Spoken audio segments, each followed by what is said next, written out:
Welcome back, everyone. This is Betska the Guru Coach, together with co-host Raj Vashisht, and our delightful guest is Tom Rosenak from Chicago, Illinois.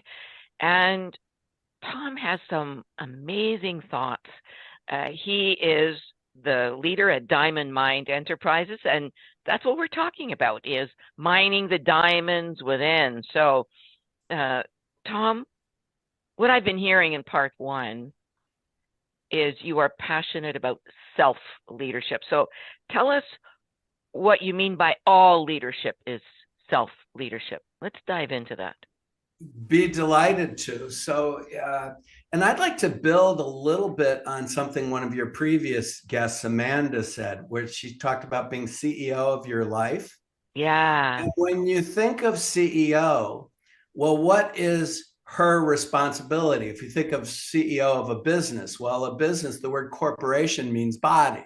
And the responsibility is to connect to the vision, to communicate that vision in a compelling way so that others want to go in the same direction as you do, and then to allocate resources. Now let's talk about the self as a body, even though we are body, mind, and spirit. It's a corporation in a sense. And it doesn't take long to point out that we are not monolithic. We have, just like a company has many employees, the self has many inner voices. So the voice of security is a good thing. We don't want to be in danger all the time. But her job is to say everything's dangerous. So if you want to make a phone call, you better not do that. You'll die. If you want to go on an interview, you better not do that. There's a tiger. And you can't convince her because her job is to protect you. And the most protected you are is in a cocoon, in a ball. So if you try to tell the voice of security, oh, the risk is so worth it, she's going to say, you're nuts. Don't go out of the room. So what we have to do is we have to connect to the highest value. Listen to those inner voices. The voice of appetite says you're hungry all the time and my pants are tight. And I have to say, I don't think hunger is the way we could describe this. But instead of negotiating, you just say, the inner CEO says, we've chosen to fast today. And that voice will squawk and you say, I love you, buckle your seatbelts because today is fast day. So anytime there's no inner CEO, so we're just responding to whatever comes up. Well, whatever comes up is whatever inner voices are most trained. So they're not likely to be aligned to your highest vision. They're likely to be aligned to Maslow's lower levels. Let's protect them. She might say no, and then you'll be a failure and all this kind of nonsense. But instead of arguing, we just refine and have a conversation with ourselves, a new conversation for change. Every listener has heard, if we keep that insanity, how do we define insanity? You're doing the same thing over and over again. And expecting different results. Different result, yeah. Yeah, so let's riff off of that. Insanity is having the same conversation repeatedly and expecting different results. And if we're honest, and this is true of only 100% of the people I've worked with, there are some conversations we have with our spouse, with our children, with our boss, with our employees, with our coworkers, with our neighbors that aren't producing results that we like. And yet we pretty much have the same conversation, to the point I go to a meeting and I say, whenever he says X, you can expect she'll say Y, and they fulfill that prophecy. So if we want to have change, we need a new conversation. So since we're talking about self-leadership, and if they're fortunate enough to have a coach, the coach can really, it's too hard to do yourself, can help you to frame the conversation. And then when you hear the same old, they've already given you permission to say, is this conversation leading you where you tell me you want to go?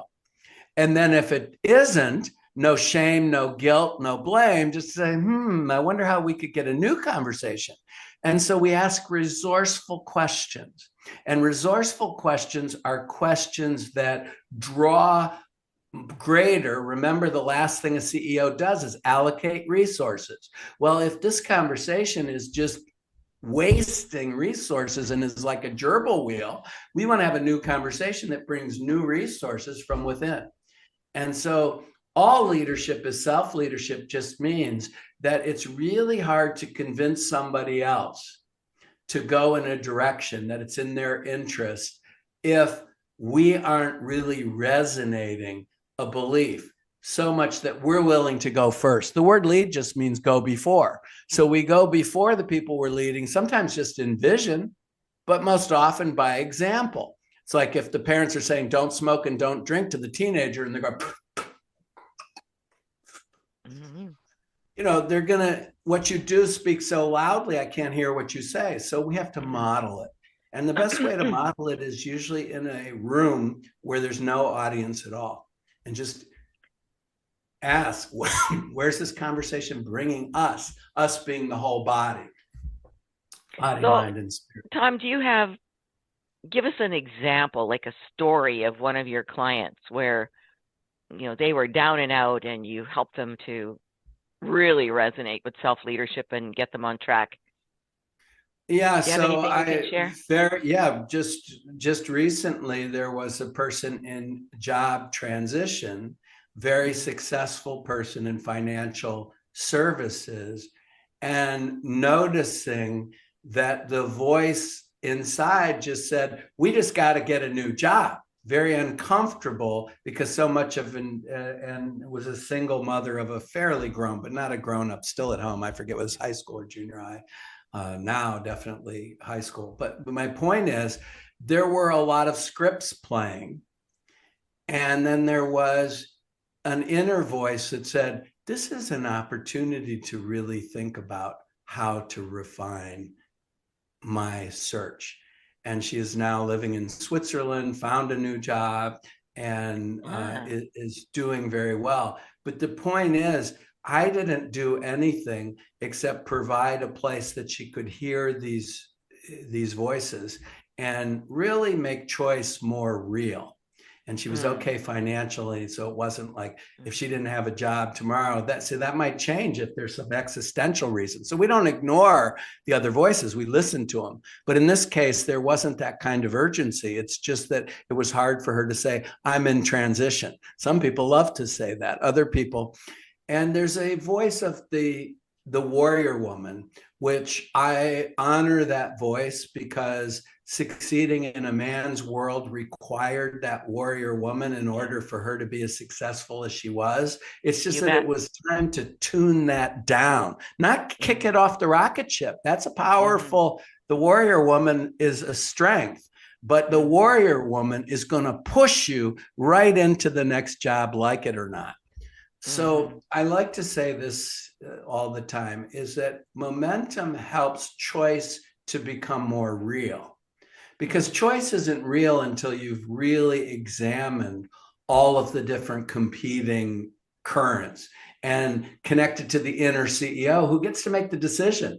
All of those voices get a voice. It's not like the warrior woman doesn't get a voice, but she's used to running the show. You got to get ahead. Well, maybe not. Maybe we could choose to not get ahead as you define it. Who knows? You got to be CFO. Well, maybe not.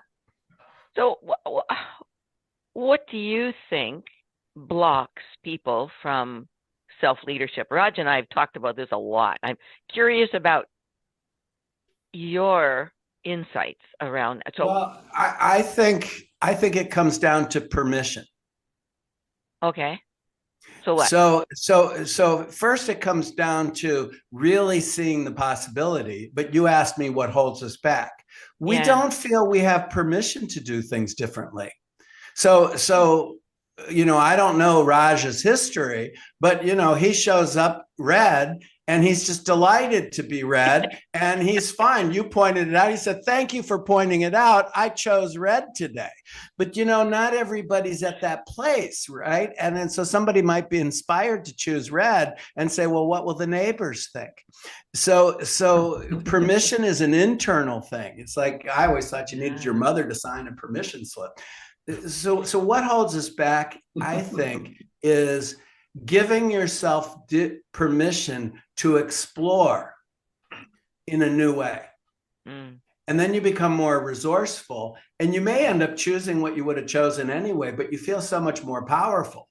So in this case, if she said, the most important thing is to be a CFO, going from being a VP to a CFO and had really processed it, then we say, go for it. But if choosing where you live and having work-life balance is more important, what if you took the same title and less money and got to go to Switzerland? That's a possibility. But it's not a possibility if the warrior woman's in charge of every decision. It's always get ahead. And what does that even mean? Right?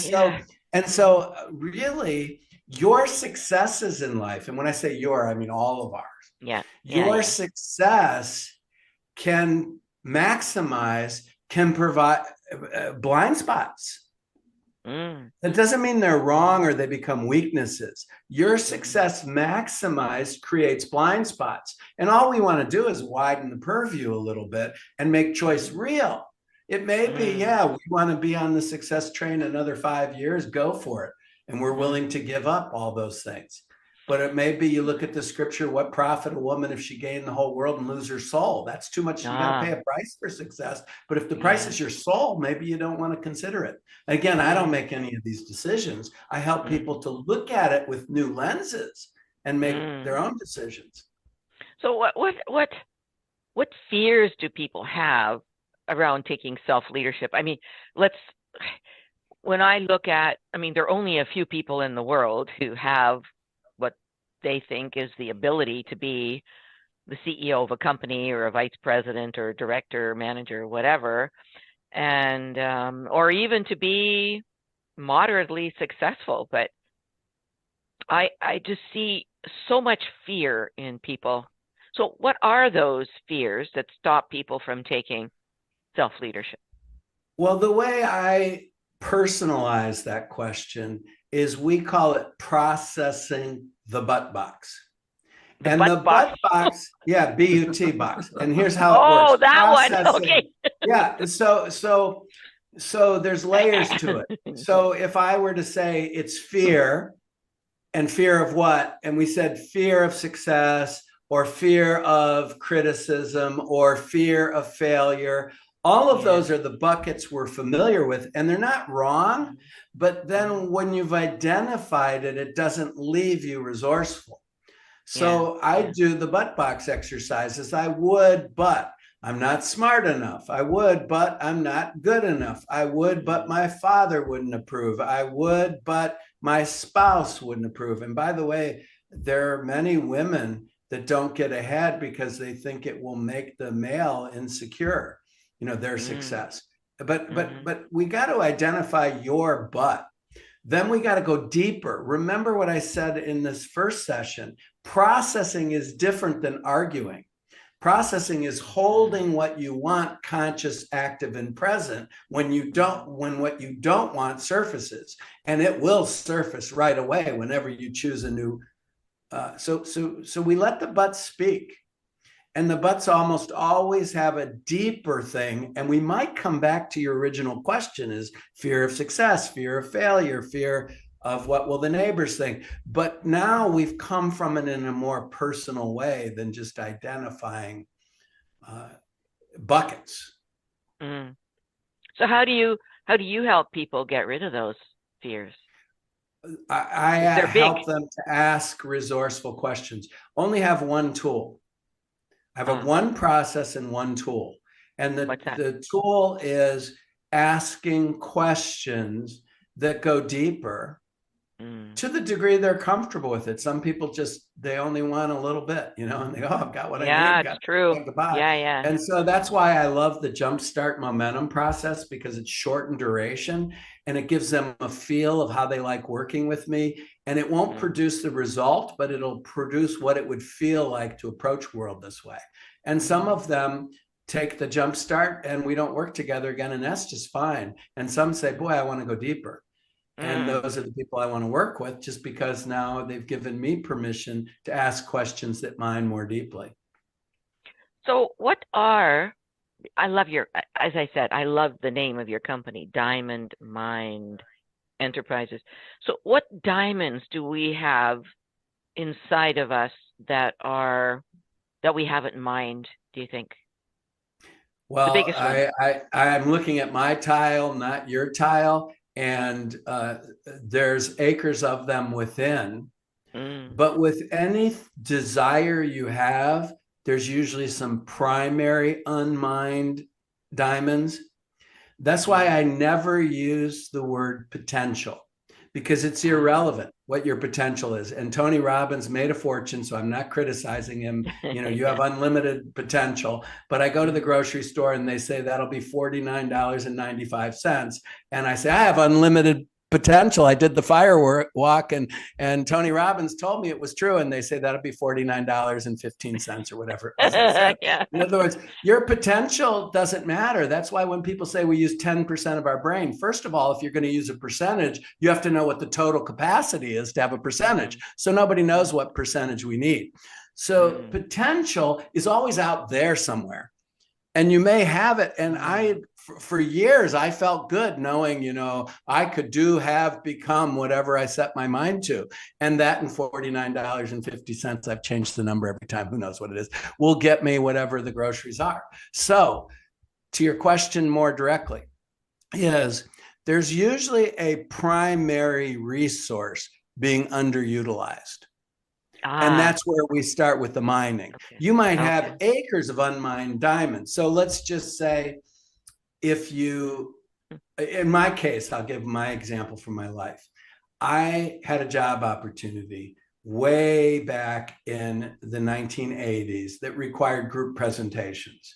And I had this saying, I'm okay one-on-one, but I would rather die than give a group presentation. I was scared to death in public speaking. And I wanted to take a Dale Carnegie class, but it was $1,300 at the time. And I had not enough. I couldn't even drown a thimble with my money. And I found a church basement program, which I still teach as a volunteer, called the Christopher Leadership Course. And I found out, not only did I like speaking in front of groups, we did some wacky exercises and stuff. I stayed on as a volunteer, and I still do the Spanish Liderazgo Cristoforo. My point is, there was really only one diamond needing polishing that set the rest of this on its course. Okay. And so I remember watching a video years ago by Susan Jeffers, she may still be alive, called Feel the Fear and Do It Anyway. A good book. But the video example that she gave was jumping out of an airplane, and she was scared of heights. And she put on the stuff and she jumped out, and she talked about how you could face your fear. And it's a wonderful book and a wonderful video. But I had a realization. We don't need to face all our fears. If a plane was crashing and they said, here is a parachute, I'd jump right out of that airplane. But if the plane isn't crashing, I'm not going to go up in an airplane just to prove I could jump out of it. That's a potential I don't need to exercise. So if you throw me out of an airplane with a parachute because the plane's going down, I'll overcome my fear and I'll land on the ground. But I don't need to overcome that fear. But I had to learn to speak in groups, or I wouldn't be here with you today. So we don't have to face all our fears. If you have a fear of bugs, just stay away from bugs. And if a bug shows up, you can go where the bugs are all in the glass thing and enjoy the bugs. They look good from a distance. I don't want them near me. If a bug shows up, you'll get the resources to deal with it. But you don't need to go into a pit of bugs just to show you have courage. You want to exercise your courage, which doesn't mean lack of fear. It means having the audacity to face it. But you don't have to face all of them. You just have to face the ones that are impeding what you want most for your life journey. Of course. So we're going to wrap up this segment here, Tom. I just have one last question, and we've talked about a lot of things here today. What is one little nugget? What's one little diamond of advice or wisdom would you like to leave our followers with?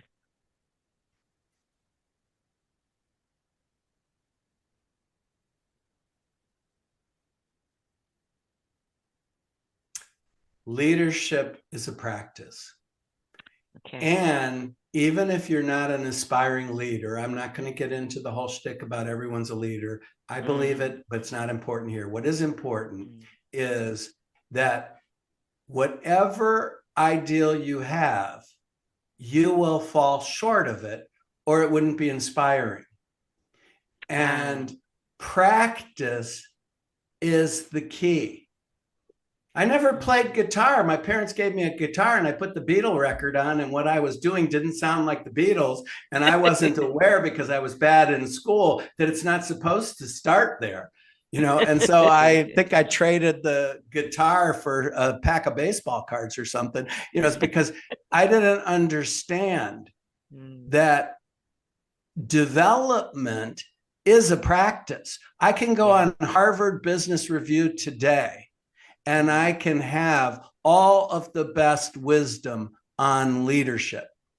And if I were better at school, I could memorize it and get an A on the leadership test.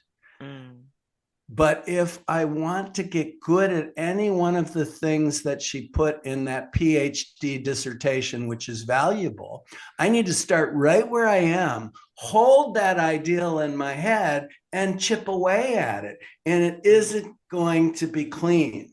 It's going to be messy. But if I will fuel the inner furnace of desire and be willing to play bad guitar, I will get better.